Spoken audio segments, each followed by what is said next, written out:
Celebrating 10 years of trailblazing in ground support, Exceed marks a decade as your leading partner in ground support equipment leasing. At the forefront of both short-term and long-term leasing solutions, Exceed adapts to your unique operational needs. Whether you're ramping up for peak season or planning for long-term growth, we provide the right equipment to keep your operations running smoothly. This anniversary, we renew our dedication to empowering your ground operations with efficiency and innovation. With Exceed, you're equipped for success today and prepared for the challenges of tomorrow. Exceed, driving excellence on the ground year after year. Explore more at exceedgse.com.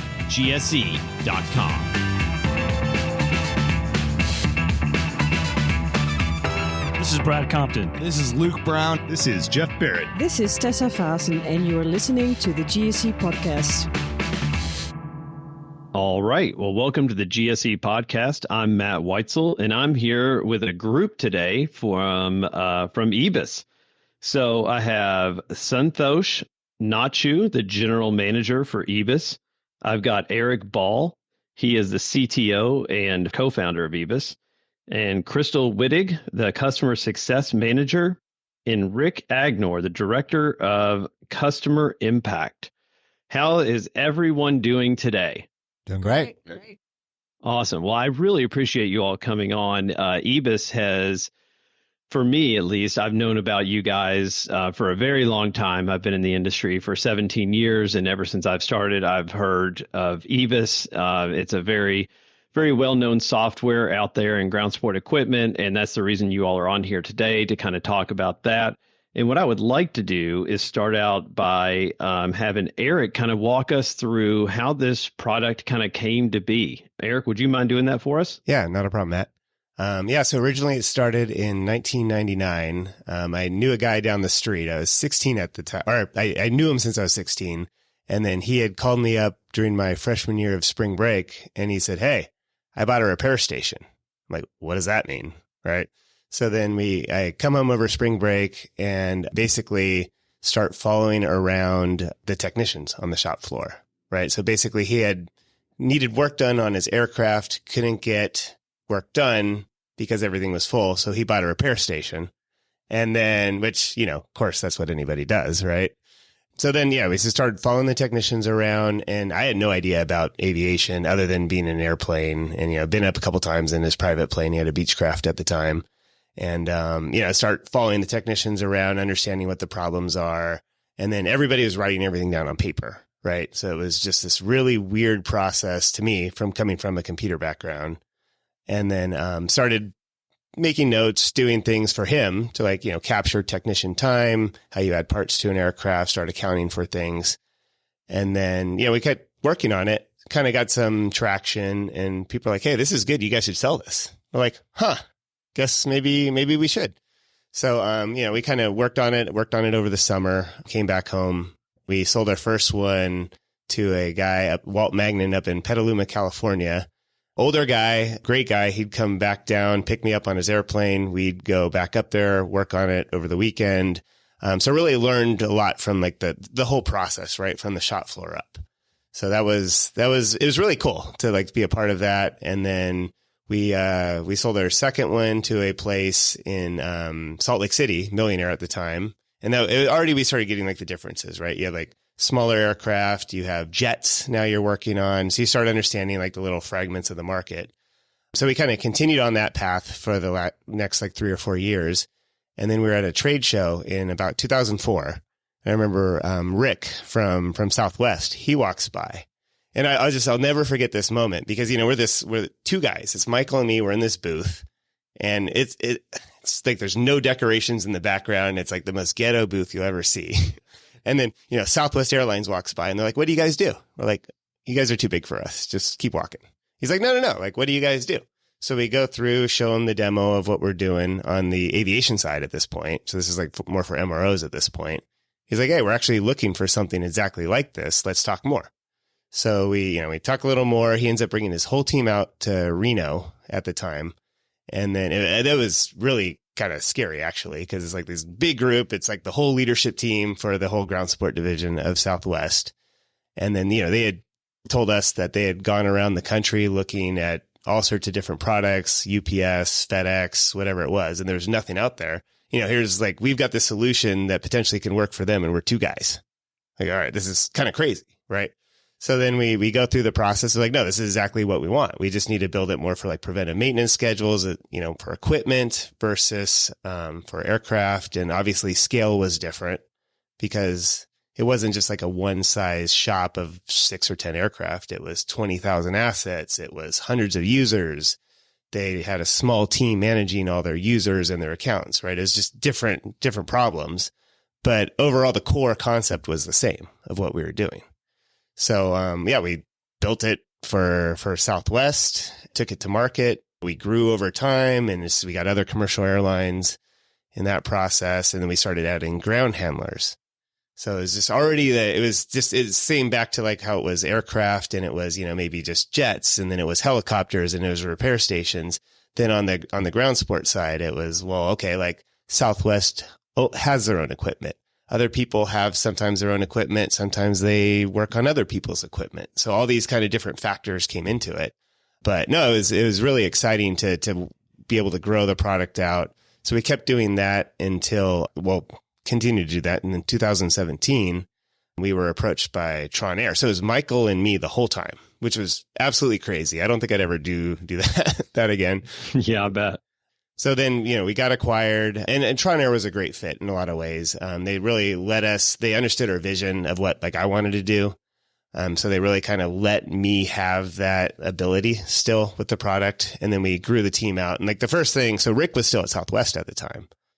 And then I said, well, Rick's got to come aboard. Like I want Rick on the other side of it this time. Like I loved having Rick at Southwest. He would send me drink coupons or something occasionally or whatever it was. But, it was great to see him on the other side and be part of it, because he really was a critical part of the whole process. And we had so many ideas we got just from him being out on the field and on the ramp, and he would just tell me about what was going on. I'm like, well, why don't we do this? Right. We would just kind of be solutioning without even not even knowing about it. Right. It just kind of organically happened over time.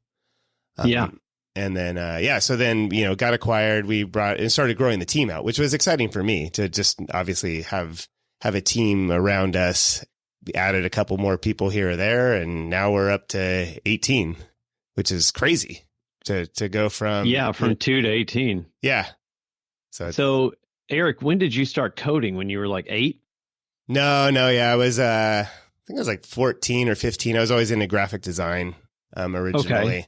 Okay. Started a wrestling newsletter back in the day. I liked WWF, so it was like, Hulk Hogan, Ultimate Warrior, all that back in the day.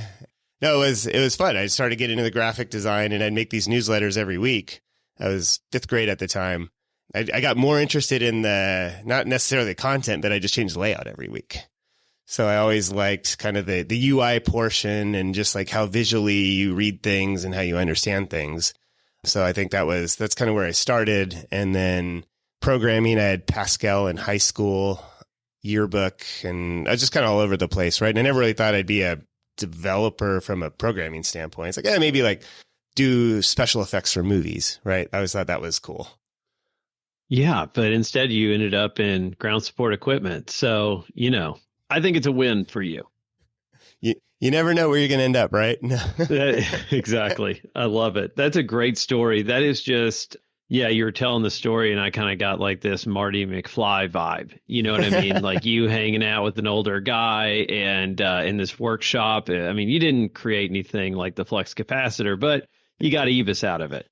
Yeah, no, exactly. I mean, I guess we defied gravity a couple times up in an airplane. Michael would go up there and he'd take his little kid and he'd dive it down in a way that his kid would just like float to the top in the back. So that's gosh, the closest we got. Well, yeah, he sounds like quite a pilot there. That's an amazing story. That's such a cool story and a cool beginning of EBIS. And I appreciate you sharing that story with us. And yeah, so let's talk about what's going on today at EBIS and kind of how things have changed over there since being acquired by Tron Air, and then what the features are. Let's kind of like deep dive into explaining exactly what this product does for ground support equipment. And whoever wants to take that on, let's go. Yeah, hey, this is Santo Schnatchu. I'll go ahead and set the stage here, but really let the experts talk here with Rick and Crystal. But yeah, as Eric mentioned, I mean, phenomenal product. I'm relatively new to the aviation industry, just joined the team about but it'll be about 3 years in September here. But, really was drawn by the story, Matt. I mean, as you recognized, heard that story from Eric and met the team and just thought we had something really special here. And furthermore, it's like you're doing something right if you're getting Southwest Airlines as part of your base of customers, and then the other great brands that we've added since then and great companies that continue to be partners with us. And so as we started to dive into this deeper, and the biggest realization that I had, which obviously Eric and Rick already knew about, but just someone coming in had to learn this, is that it was really built, as Eric said, from the shop floor up. And I think it's important to recognize that, ultimately, what we do is maintenance software. The ultimate outcome here is maintenance, and maintenance in the world of AI. I think it's going to be a while before AI is going to take over what a technician does, right? And truly, what we have at the end of this is a craftsman or a craftswoman, and really, what we are doing is enabling them to do their job effectively. And then there's a whole organization behind that. At the company level, various different stakeholders that rely on that data that is being input by these technicians. And so if you're not able to bridge that gap and seamlessly allow them to bring all that information in, you really can't make decisions. And so that was a key insight, I think, for us in recognizing that ultimately EBIS is just an enabler. We're a tool just like any other tool in their toolbox. And so if you can really get out of the way and let them do what they can effectively. And that's always a constant battle. I wouldn't say that we're perfect at it, but what we have is a commitment to continue to do that. And the realization that once you capture that data, then you can do some amazing things with it, especially when you add expertise to that. And that's really where our team's grown, and bringing on someone like Crystal with the experience that she's had on the other side of it. And obviously Rick, a big part of that coming over, just that knowledge, that experience of not only how to use the tool, but how to use the tool to actually make progress and to achieve a certain outcome. And that was a key part. And so really what we have is not just the product, but the product coupled with expertise and that partnership so that we can continue to help these great operations excel at what they do. And let's dive into that. Let's start with Rick, just because Rick was brought up in the original conversation and he came over from Southwest. So Rick, why don't you kind of tell me about what you found so special about this product, and then why you decided to go ahead and join the team? Great question. Well, we knew we wanted to develop a world-class maintenance organization, and we didn't have the visibility to do it. We knew we needed a tool to be able to pull this off. And I got to tell you, we were so excited when we ran into Eric in the booth there in Vegas, and it was just like, it was a fantastic product. All it needed was a GSE logo, and we were off to the races. But I think it was more than that. I think it was more of a partnership where Eric was able to really help us design out a lot of our failures, a lot of our problems, by being able to give us that visibility. Everything from productivity to parts kits to what assets cost to maintain, how to optimize schedules, how to optimize parts ordering. There was just so many aspects of it that really just fell into place. And we worked close for about 14 years. Yeah. And it's pretty much weekly. I would describe maybe a problem we're having, doing ramp walks, going out and actually checking equipment and verifying it was being maintained properly by a contractor. And he just come up with different ideas. Well, why don't I give you a tool? You can do ramp walks and you can have multiple people on iPads. And so there was always the solution aspect of it. I thought was just fantastic.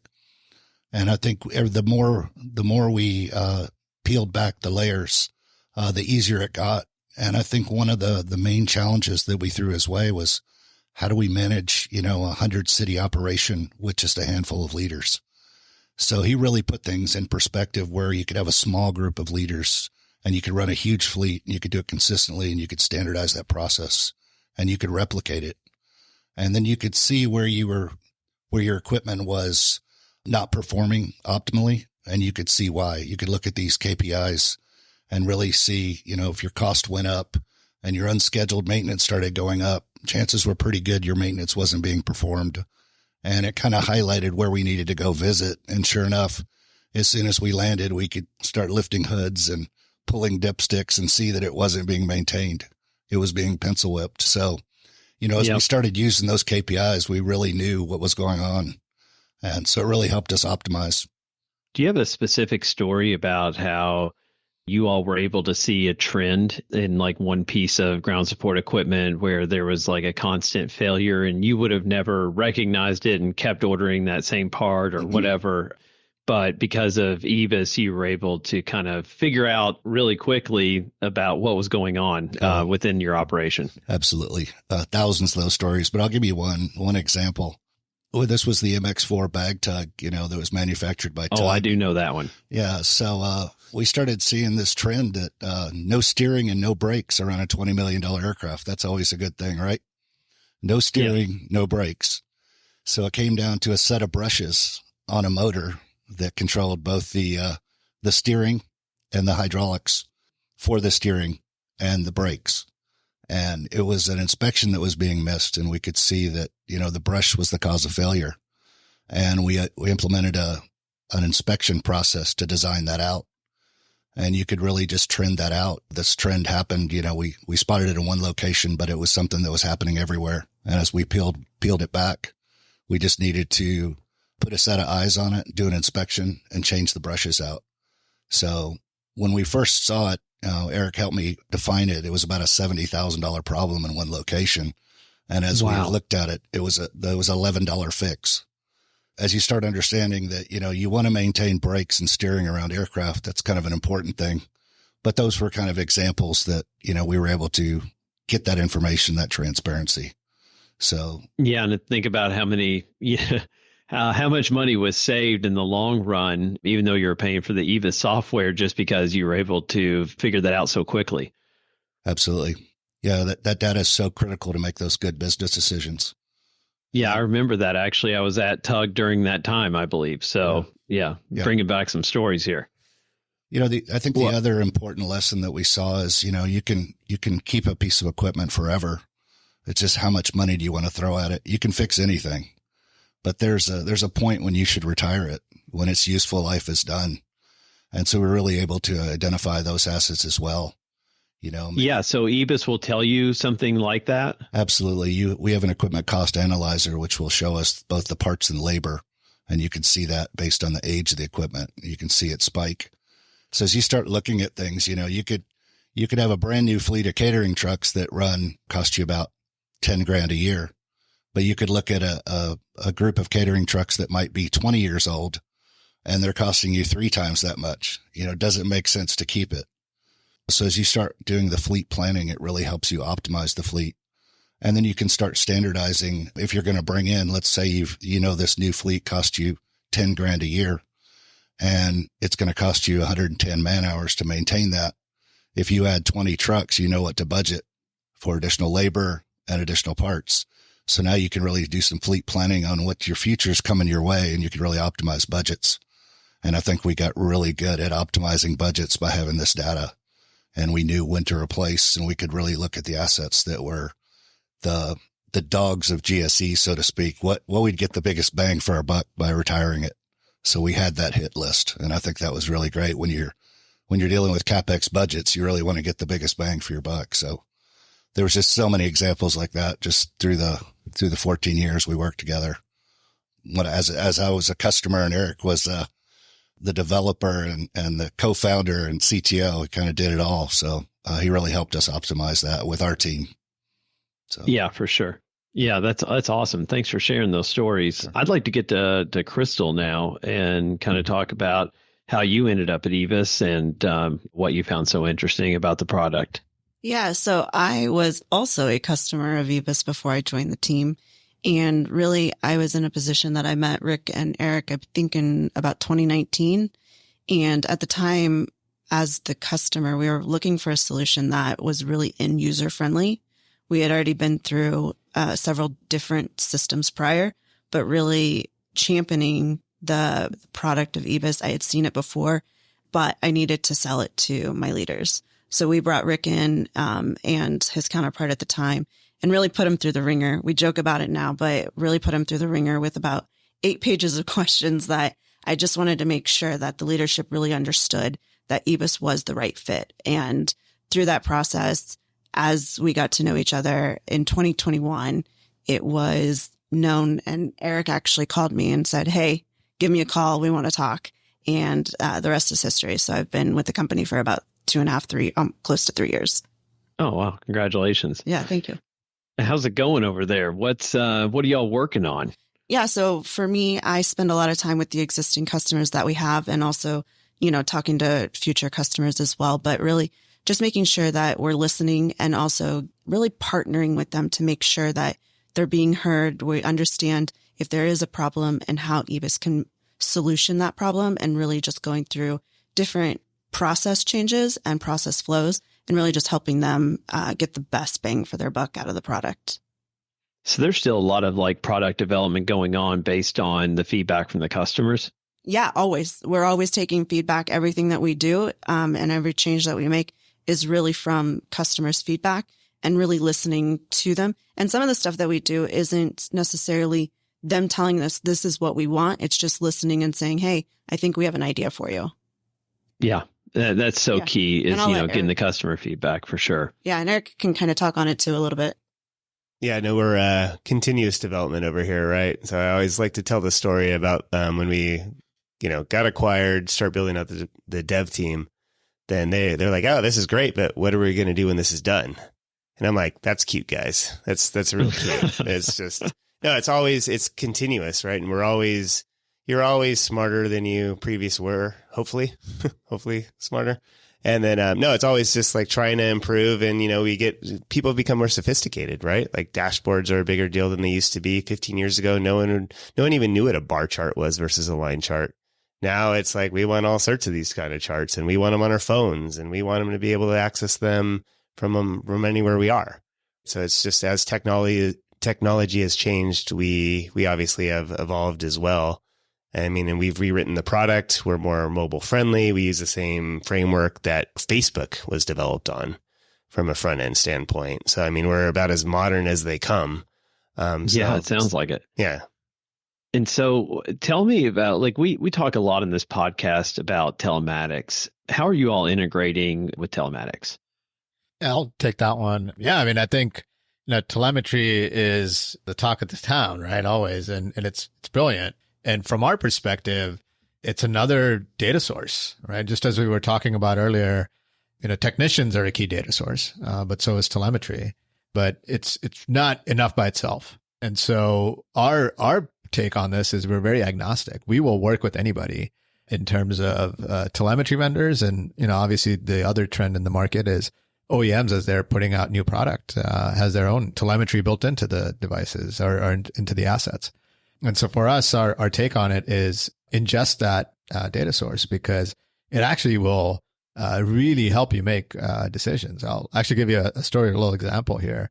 One of the beautiful things about EBIS is just with the longevity that we've had in the marketplace, is we have tremendous amounts of data. Like all the stories that Rick's been telling you about this particular brand, these parts were failing, then we changed it to this part, and things got better. Well, that data is there, and that data tells a beautiful story. And so we were actually experimenting with, can we predict part failure? Can we look at a certain asset type, look at the usage hours on that asset, how many times, and what was the time between unscheduled failure? And when that happened, what parts were replaced? We have all that data, and we started to build a model to see if you can predict which parts may fail based on usage. And so one of the data sources there is obviously a technician putting in information about how long that asset was in play. And, one of the things that we learned is you can have a lot of dirty data there, right? So you have a whole bunch of users typing in information. We put some validation around that input, but ultimately nothing beats the telemetry being involved in that process and feeding us that data. Then we have some level of fidelity around that information. And now you can actually normalize the usage of that asset over some clean data that you can trust. And I think that's the role telemetry plays. But I think it by itself, I would say, is not fully helping you get to the outcomes that you're trying to achieve, the stories that Rick shared. How are you going to make decisions about which asset to retire and which one to continue to invest in? How do we change PM cycles, et cetera? You have to be able to also capture the technician generated data of how long have I used, or how long does it take for me to fix that? What parts are we incorporating? And tying that in with the telemetry is where I think is the holy grail in a lot of ways. Oh, I completely agree. I wonder do you ever see where you're looking at a preventative maintenance schedule on a unit, and then specifically, like, let's say that the manufacturer says at 1,500 hours, this needs to be changed. Are you all seeing like trends where more than the preventative maintenance schedule that the manufacturer is giving out? Yeah, absolutely. I mean, I think a couple things with, we've got the capability to take that telemetry data and do meter-based maintenance, not just calendar-based. And as we started optimizing that, you could start dialing in your vehicles to do the maintenance schedule, let's say 250 hours. If you're dealing with some of the IATA rules, you might have to do it every 250 hours or every 90 days, whichever comes first. And we can do both. So let's say we have a unit set at 250 hours. If it doesn't hit that, but at 90 days, it'll automatically trigger that preventive maintenance. So we can really capture both. And you can really standardize instead of just doing it every 3 months with various hours on the unit. You can start dialing into 250 hours or 500 hours and be very specific. And that way you can really standardize that maintenance based on the actual utilization. The other thing is you'll see a lot of units that, if the meter breaks and it quits working, that fallback will also trigger that event at your fallback date, whether it's 90 days or 120 days, it'll automatically generate it. And you'll also get that for units that aren't being utilized. So maybe you have an air start that only has 4 hours on it. You're still going to get that unit pop up in 90 days. So you really have the best of both worlds. And I think telemetry really dials that in. Yeah, for sure. Yep. And then talk to me about like parts and parts management and parts ordering. Is your system capable of telling you when to order parts and then actually ordering those parts, or what does that look like? Yeah, so we have supply chain integration. We build parts kits for those units so the techs don't have to figure out what parts they need every time the schedule comes due. They can just push a button that says add forecasted parts, and it puts those filters on their work order. But we also work with the vendors that we're purchasing those parts, and they'll get a forecasted list in advance. So they know what your demand's going to be in the next 30 days, 90 days, et cetera. So they can be working your forecast report. And as you request it, you've got those. And then we have integration so we can order directly with both Napa and Sage and do direct order. So I think it really streamlines the ordering process. And then we'll also map and catalog the parts that were used on that specific asset. So the next time you need it, it's going to be there. So, man, that's incredible. I mean, you got to think about it, the amount of man hours that would take, and you could actually cut down on your employee cost just by having that system, it seems like. Yeah, we've seen groups where you have a 10-man crew that started they could do about 2,000 work orders, and we've taken them to 4,000 and 6,000, that same group. And the only thing we changed was the streamlining the parts ordering. So you can really have a big impact on productivity by really helping them organize what they're going to need for future demand. Yeah. Yeah. And then talk to me about warranty. So I imagine that, it'll tell you whether this tug's under warranty still. And then does it help like create something to send to the company, to send to the OEM, or like, how does all that work, I guess? It does. So as soon as, if you can set up a unit with the warranty date and a drop date. So anything that fails on that unit within the terms, let's say it's a 2 years, it'll automatically generate a warranty claim for that item. And what we do is we make it easy to batch those and send them to the OEMs. So you can run an export for those specific units. and you could send those warranty claims directly. It's going to have all the critical information, make, model, serial, as well as the hours on it, the parts that failed, and how much money you spent on labor, whether you fixed it or if you had the OEM come and fix it. But that makes it easy to file that claim and really understand how your vehicles are performing, brand A against brand B. And you can also see how well your OEMs pay their warranties as well. If they're slow paying you, but it really helps during the CapEx process to really understand how well those vehicles perform. You know the cost, but you can also see warranty failures. So when they tell you this is the best unit, you can really look at it and see, does it fit? And is it really the best unit? You'll have all the data. So if you have high failures and slow pay, you certainly want to take that consideration in if you're spending millions in CapEx. Yeah, it definitely seems like it'll help you decide which OEMs are treating you the best, and kind of help you make decisions moving forward on your fleet for sure. Absolutely. All right. So what else do we have? Like what am I missing here? What else does this system do that I haven't asked you about yet?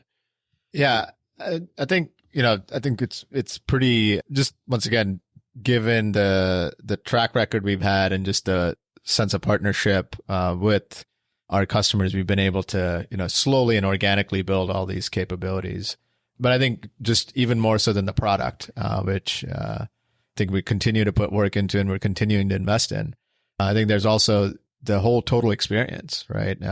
Is given the changes that our customers face on a regular basis, the dynamic market out there, especially, with COVID and all the things that it created in terms of operational challenges. We recognize that, as we're in these long-term partnerships, it's to really help our customers navigate, the sea change that they face. And certainly we are one part of it. By no means do we solve everything, but we certainly play a critical role in helping them direct their attention and resources in the right space. And what we recognize is you can build some beautiful dashboards. We can try to really build some predictive models, et cetera. Still work to be done there. However, you need to also be able to translate that and help actually implement that change. And I think there's still that element of it. It's, you can highlight insights, but how do you turn insights into action? And that requires a level of understanding of what the customers are going through, being up to speed with that, and being able to bring some of that capability to bear. And so I think that's a key part of also our strategy. And that's why you have our customer impact team that Rick is leading up. And then you have Crystal as part of that team as our customer success manager, working directly with these key clients of ours and really helping them navigate that.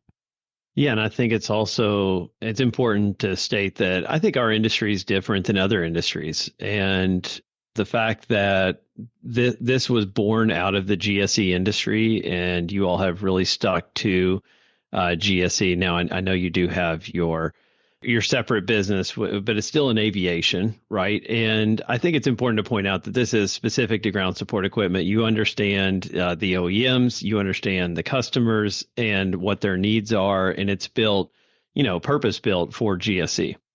Yeah, I agree. I would say that it's a tight-knit community across the OEMs, the airlines, the ground handlers, and ourselves. And we all know each other somehow, some way. And I would just say it's a really tight-knit community and everybody truly cares.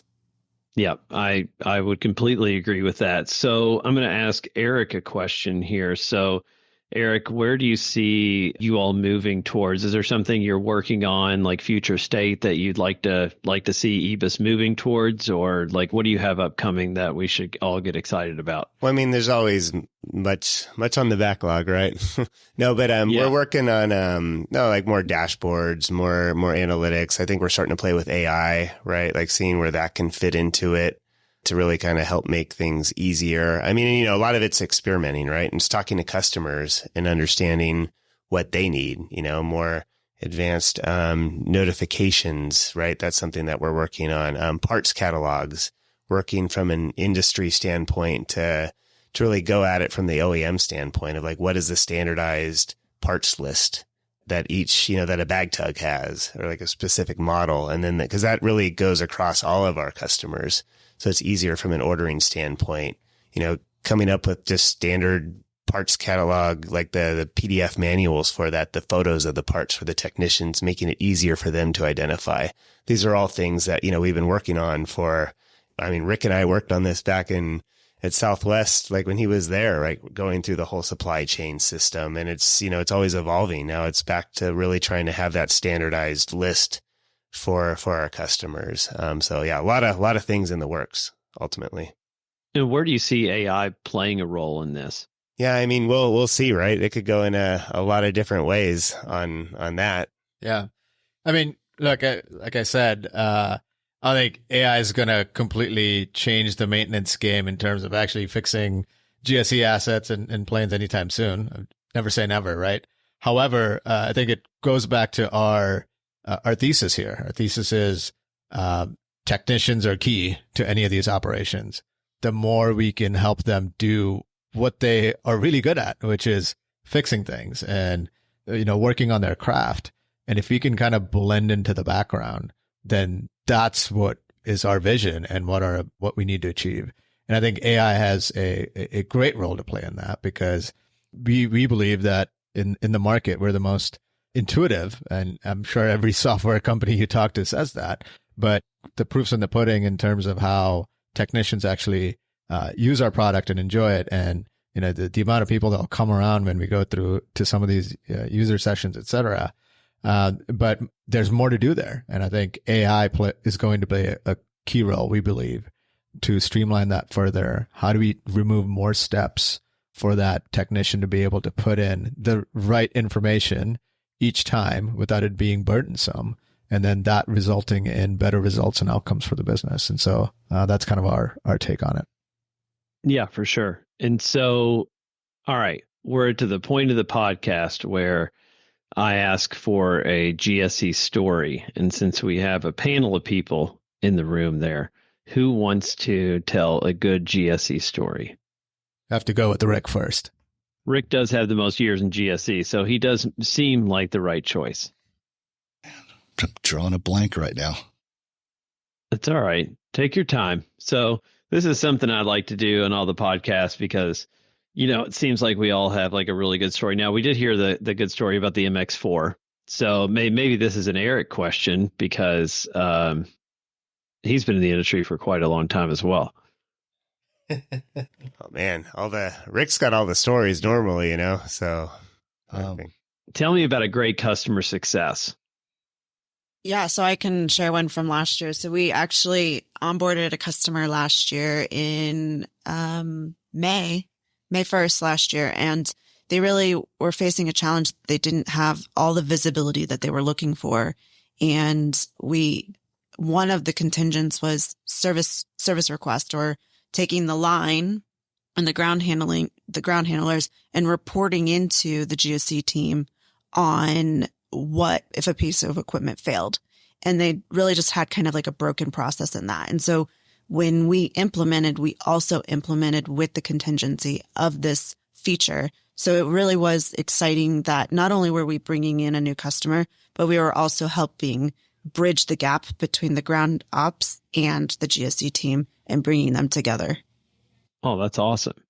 See, that's a great story and a great customer success story. And I appreciate you sharing that. So let's kind of just go. I'd like to run through just kind of all the features of EBIS because I don't feel like we've done we've kind of like jumped around to all the features. But if somebody want to kind of give me a rundown of just all the features that you offer within your program, kind of like a live demo without anybody being able to see it, because I think what's going to end up happening is it sounds like to me from talking to you all, there's so much cost savings that can happen with this product that it'll easily pay for itself over and over and over again. And I think once people listen to this, they're going to be very interested in the product. And what I'd like to do is just kind of somebody give me a rundown of all the features that are involved. I know there's a ton of features and you may not be able to get to all of them, but just kind of like a high level of what like a user could expect from your product.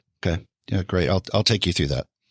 So I think it really starts off with the equipment. You can load in your fleet. You can have all the information about your fleet. You can set the schedules, the maintenance schedules. You have all the history, the parts that are tied to that, all the work orders. And then as you start going through, you can set up your vendors, your locations, your stock rooms, your inventory within master parts. As you get into the parts, you have the ability to kind of set things at a specific warranty. You can track cores. You can track it through POs and orders. Obviously, we have the warranty claims portion where it makes it easy to file warranty claims and recover money that's due to you based on the contract you signed with the OEM. And then what's really great about the development that Eric and his team have done is really give you the ability to leverage media. Media for the parts. You can access illustrated parts list, manuals. You could actually take pictures of a specific issue. And then you have the ability to push out technical service bulletins as they come out from the OEM. You can really deliver those TSBs specifically to that asset, no matter where it's located. And you could do all of those units at one time through that technical service bulletin, just do a quick push. And you can also see and trend, if there were critical TSBs, where they're at in that process. Are they 20% complete? Are they 10% complete? And which cities haven't completed them? So you really have that ability to see end to end that workflow. But I think one of the bigger pieces is really understanding productivity, how many people you need to do that job, how productive they are. What are some of the roadblocks? Is it not being able to get their parts on time, not being able to get the asset? You can really start peeling it back and understanding what's working and what's not. The other thing we work on is the PMI efficiency, where it really gets into how good are you doing your maintenance and what's failing within 2 weeks after it leaves your shop. What's your average days to failure? What's your average cost on that unit? What's your warranty cost on that unit?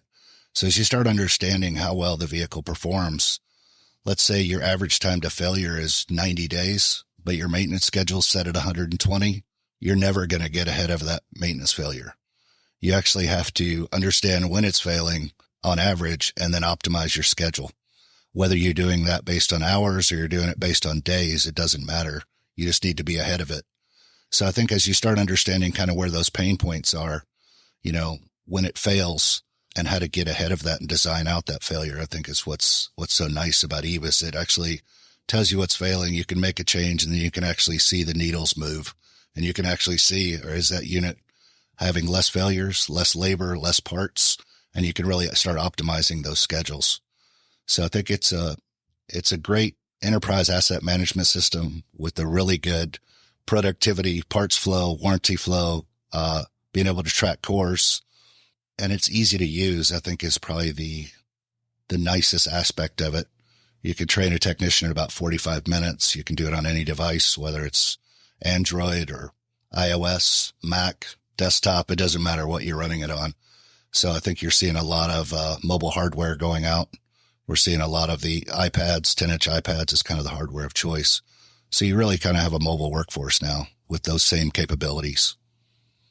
That's kind of it. Yeah, that's incredible. I mean, it just, like I said before I asked you the question, it just seems like you could find so many ways to save money and definitely easily get the cost back of whatever EBIS is just in warranty claims alone. It almost feels like. Yeah.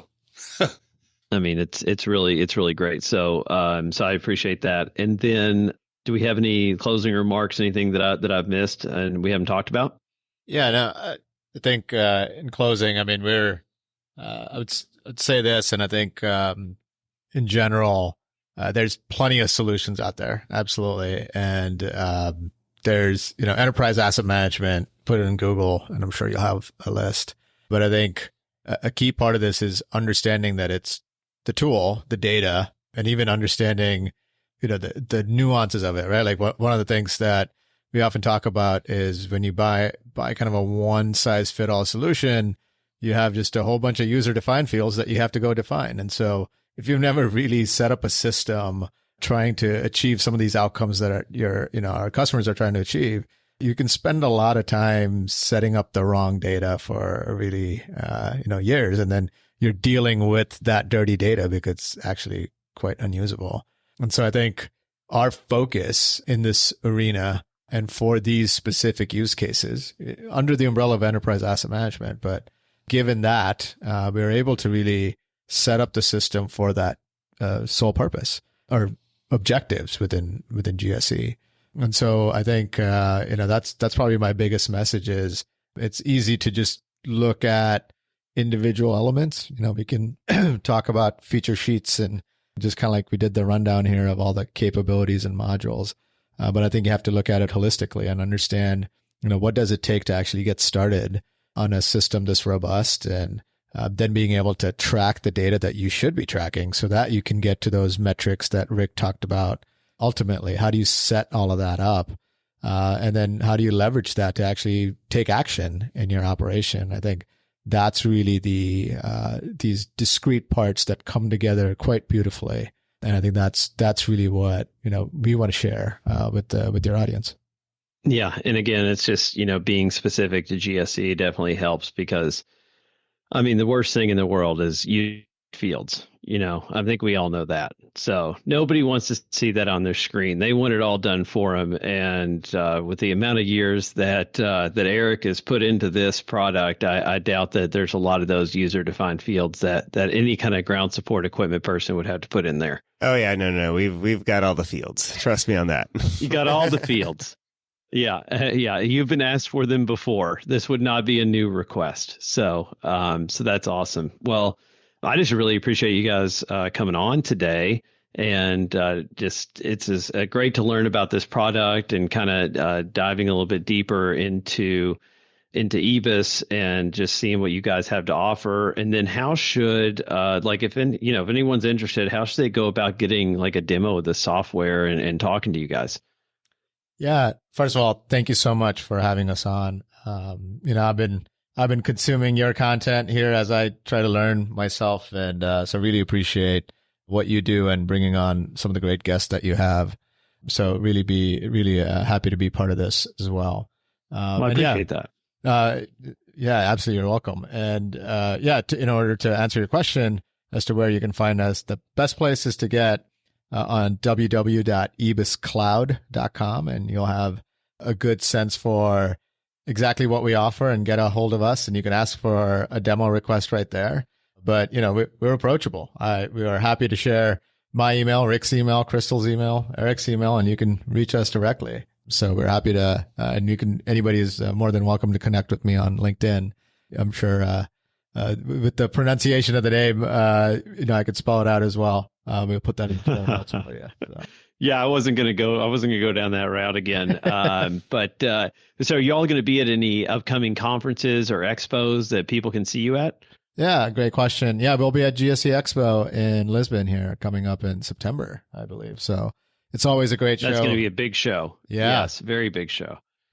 Oh, and then actually we'll in June before that, I'll be there at GHI, but one of my other colleagues, Ken Mulhall, so we'll be going and talking to a few customers there as well in Toronto. So great. We can meet in person. I will be at the GHI Americas conference as well. Great. And we're going to do a panel up there about electrification. So you'll have to come and join that panel and check that out. Absolutely. And so look forward to seeing you there. And again, I just appreciate you all coming on today, and definitely reach out to the team at EBIS if you're interested in learning more. But I think that'll wrap it up for this episode of the GSE podcast. Thank you all. Thank you. Thank you. Thank you for tuning in to this episode of the GSE podcast. We hope you found it informative and engaging. If this episode resonated with you, please share it with your colleagues and peers in the ground support equipment community. Your support is invaluable to us. We'd appreciate it if you could take a moment to rate and review our podcast. Your feedback not only encourages us, but also helps expand our reach within the GSE community. Keep an eye out for more episodes as we continue to explore the dynamic world of ground operations, bringing you the latest trends, insights, and stories from the industry. Thank you for listening to the GSE podcast. Until we meet again, stay grounded and keep pushing forward.